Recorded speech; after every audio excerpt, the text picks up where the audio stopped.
এই মাস থেকে আমাদের গড়ে রাত দিনে 3 ঘন্টা করে আমার বিদ্যুৎ পাচ্ছি না আমরা। কাজ কাম ছেড়ে যায়, একটু যা ফ্যানের তলে বসবো, কারেন্ট থাকে না। 2 মিনিট 4 মিনিট পর পর যাচ্ছে আসতেছে, এত আপ ডাউন করলে তো বিলও বেশি ওঠে।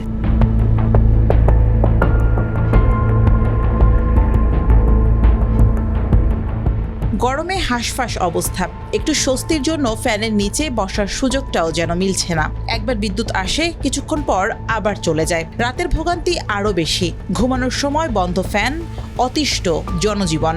দিনে তো গেল রাত খান থাকলে তো মেলা, রাতেই তো থাকে না।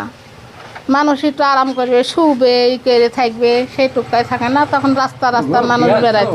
গ্যাস সংকটের মধ্যেই দেশ জুড়ে তীব্র আকার ধারণ করেছে লোডশেডিং। প্রচণ্ড গরমের মধ্যে ঘন্টার পর ঘন্টা বিদ্যুৎ না থাকায় নাজেহাল অবস্থা সাধারণ মানুষের।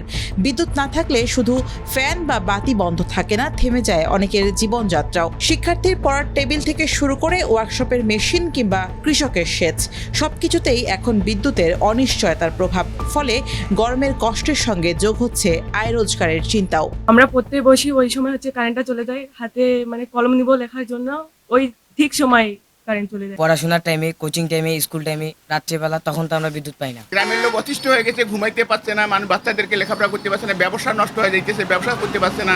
12 ঘন্টার মধ্যে মনে করেন যে 8 ঘন্টা আমরা কারেন্ট পাই না। 1 ঘন্টা আসতেছে, আবার 2 ঘন্টা নাই, 1 ঘন্টা আসতেছে, 2 ঘন্টা নাই। জাতীয় গ্রিডের 12 অক্টোবরের তথ্য বলছে, সকাল 8টায় 15,249 মেগাওয়াট চাহিদার বিপরীতে সরবরাহ ছিল 12,935 মেগাওয়াট, ঘাটতি 2,314 মেগাওয়াট। ভোর 4টায় ঘাটতি ছিল প্রায় 3,000 মেগাওয়াট, আর রাত 1টায় এই ঘাটতি পৌঁছায় সর্বোচ্চ 3,194 মেগাওয়াটে। অর্থাৎ চাহিদার তুলনায় বিদ্যুৎ কম, আর সেই ঘাটতির ভারটাই সবচেয়ে বেশি টানতে হচ্ছে গ্রামাঞ্চলের মানুষকে।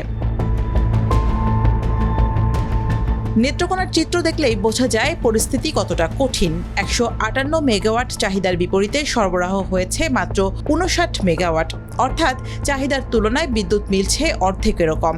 ফলে দিনে রাতে লোডশেডিং হচ্ছে প্রায় 8 থেকে 10 ঘন্টা। দিনের বেলা বাড়িতে থাকে না, কিন্তু রাত্রের দিকে যখন যাই তো 20 মিনিট থাকে, 1 ঘন্টা, 1.5 ঘন্টা, 2 ঘন্টা পরে আসে। গোপালগঞ্জ পৌর এলাকার ওয়েস্ট জোন পাওয়ার ডিস্ট্রিবিউশনের গ্রাহক রয়েছে 30,000-এর বেশি।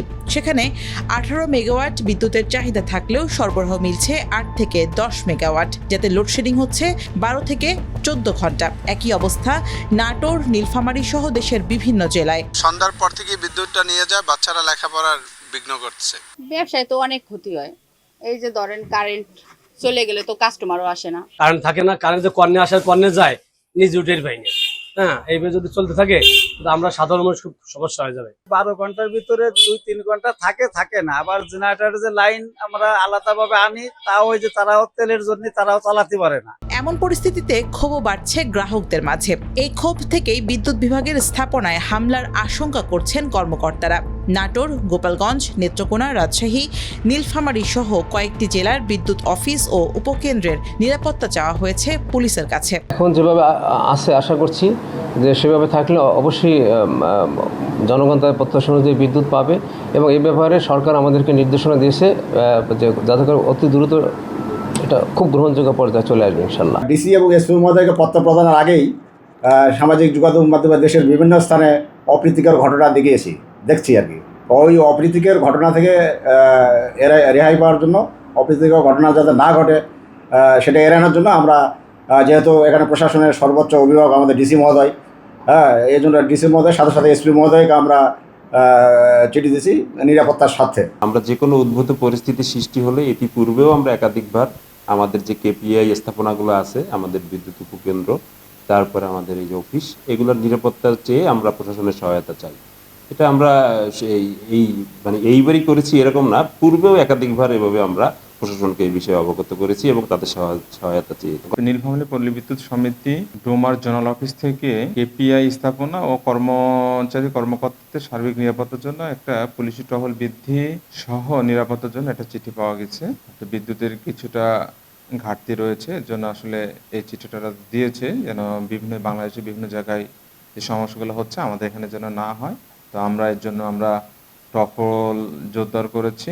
জ্বালানি সংকট ও মেরামতের কারণে দেশের 41টি বিদ্যুৎ কেন্দ্র পুরোপুরি বন্ধ আছে। চালু থাকা কেন্দ্রগুলোর অধিকাংশই সক্ষমতা অনুযায়ী বিদ্যুৎ উৎপাদন করতে পারছে না গ্যাসের ঘাটতির কারণে। চাহিদার তুলনায় 1/3 কম গ্যাস পাচ্ছে বিদ্যুৎ কেন্দ্রগুলো। এর সঙ্গে যুক্ত হয়েছে কয়লার সংকটও। ফলে বিদ্যুৎ উৎপাদনে বড় ধরনের ঘাটতি দেখা দিয়েছে।